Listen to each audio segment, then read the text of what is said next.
Hello दोस्तों, अपने channel में आप सभी का स्वागत करती हूँ। मैं एक देवी गीत पचरा पेश करने जा रही हूँ। अच्छा लगेगा तो लाइक कमेंट सब्सक्राइब फॉलो भी करना।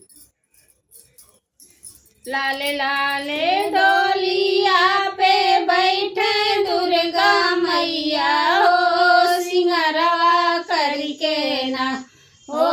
सिंगरवा करके ना मैया मोरी चले ना हरमा हो, सिंगरवा करके ना हथवा में पैरे मैया लाली पीर चूड़िया हो, मेहदिया रचिके ना हो, मेहदिया रचिके ना मैया मोरी चले ना हरमा हो, मेहदिया रचिके ना लाली लाली डोलिया पे बैठे दुर्गा मैया हो, सिंगरवा करके ना हो, सिंगरवा करके ना मैया मोरी चले ना हरमा हो, सिंगरवा करके ना गलवा में पैरे मैया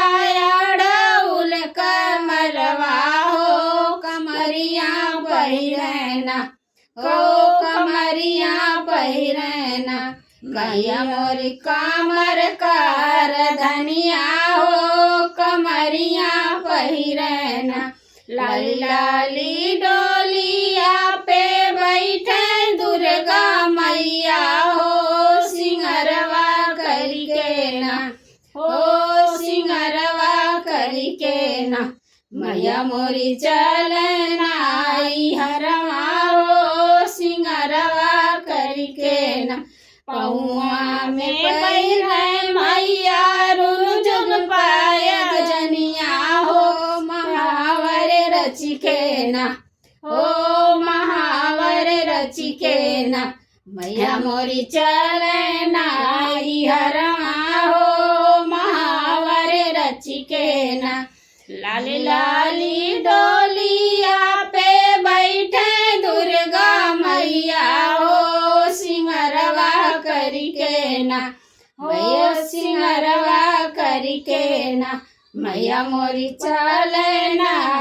हरमा हो, सिंगरवा करके ना मांगिया में पैरे मैया लिया रे से नुरवा हो, चुनरिया ओढ़ी के ना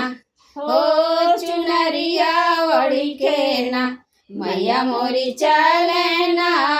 हरमा हो, चुनरिया ओढ़ी के ना लाली लाली डोलिया पे बैठे दुर्गा मैया हो, सिंगरवा करके ना